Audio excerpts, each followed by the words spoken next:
Hello, hello, hello, and welcome to Happy Healthy Whole with Sharea. We are on the end of the season series, and I'm going to start today's episode with today's episode is Healing from 2024. It has been a long year, and we are in the last run of this year.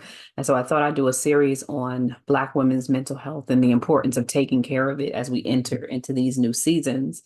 Um, and so we talked last week about the inevitability of change and the reality of change. And now we're going to talk about specifically healing from this year, or 2024. So, welcome. If you haven't already, like and subscribe to our channel. Share if this is something that helps you. It may help another sister that you know and or someone that you care about.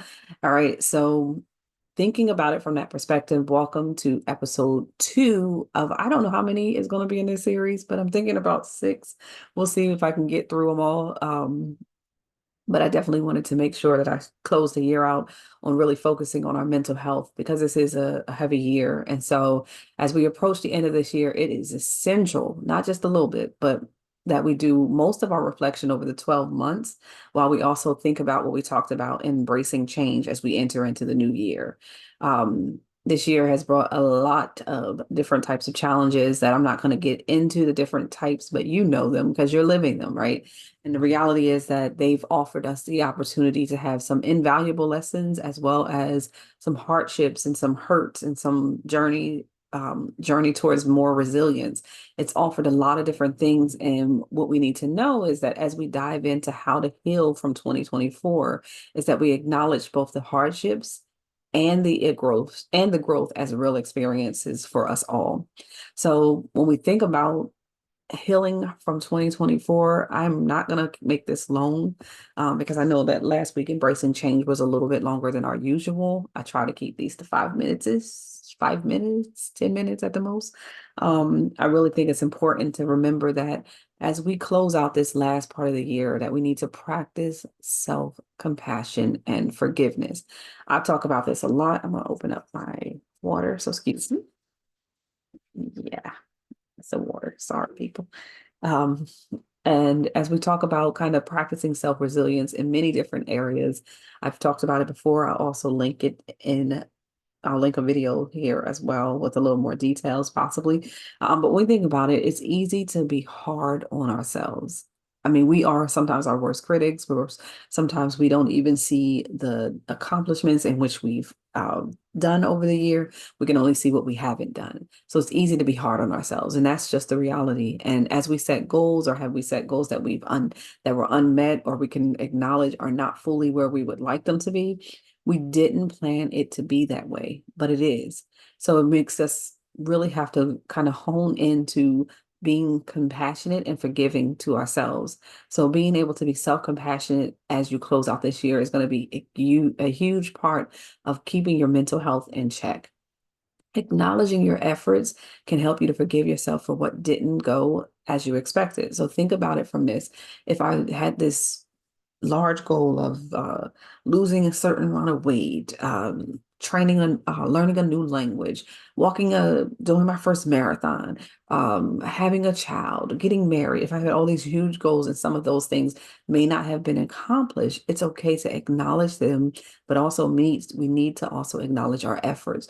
What did we do? What could we do more of? What could we do a little bit differently than we did last year if we were to put this goal back on our list? So really what you're going to do here is self-reflection and self-awareness with the high level of self-compassion that we need to be successful. So I am a person that thinks that we can acknowledge efforts, even if they're very tiny, and have an expectation of still wanting more growth and change. Also, please make sure you recognize things like setbacks, such as grief, losses. So, for example, if you had a financial goal and you lost your job, it's kind of hard for you to beat yourself up. And the reality is that you are no longer in the same place employment wise, right? But it's easy for us to even start to add on these things. Well, I lost my job. I'll never have enough. I'll never get back to where I was. So it's easier for us to do that than for us to say, hey, I had this goal. I attempted to reach the goal. And then this obstacle or this challenge came up and it's a setback, but it doesn't mean that it's a stop. I'm now going to increase that now going to look at that financial goal from the perspective of my steps. Because remember, we talked about planning steps and the intentional steps last week, is that I'm going to now think about what will I need to do to get a new job? How much will I need to try to earn in that new job? And then I'm going to start working towards getting back to that financial goal in a way that shows self-compassion to who I am. So our first thing around really healing from this year is to be compassionate and forgive yourself. Just say to yourself, I may not have reached the goal that I intended, but I did the best I could in the moment and with the resources that I've had. The next thing we need to do as we heal from 2024 is to think about the techniques and processes and techniques for processing emotions and releasing past burdens. What am I doing to take care of myself? Holding on to past emotions can only weigh us down. So we have to figure out ways to explore techniques that we've used to really kind of be that self-compassionate and forgiveness, but that are concrete methods that we can use as coping strategies. And so journaling, meditation, talking to trusted friends or a therapist, these are all practices that can help you to process and release lingering emotions around what did or didn't work this year, and looking forward to what can work as we move forward and we lighten our heart from that burden of guilt and shame, and we do more self-compassion and forgiveness that allows for us to emotionally release any past burdens. And so really thinking about this one when it comes down to it is not just the self-compassion and forgiveness, but what do I need to practically do to make sure that I'm taking care of myself? For me, that's mindfulness every day, different tools that I use, as well as meditation on the weekends, that's walking, that's journaling, a number of different ways. That's talking to my friends, as well as for myself, and hopefully for those who are encouraged to embrace their emotional and mental health, is also therapy, going in and having someone to kind of reflect off of the things that you've been and dealing with, the loss that you may have had this year, the grief that may be piled up from over years, is going to be helpful when you think about processing emotions and releasing from that past burden.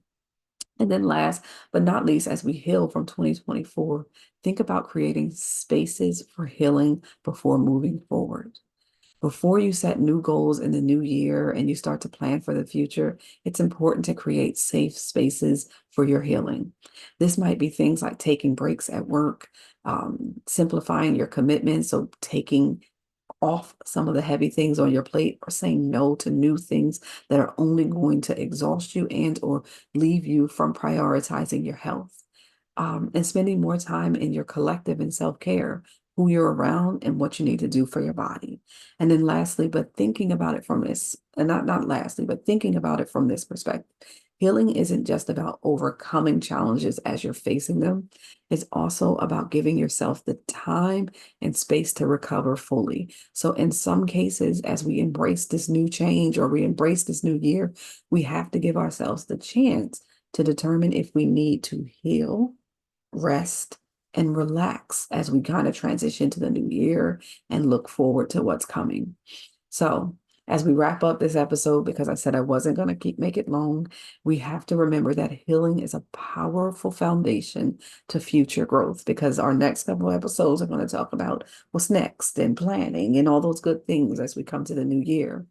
But by practicing self-compassion, processing your emotions, and creating a safe space, you're setting yourself up for a stronger, more resilient life ahead. It's just that simple. You're embracing it, but you're also letting go of, and you're letting 2024 and every other year be just that, the year that you learn that you now can prioritize your healing and it be the bedrock for your change and your future growth.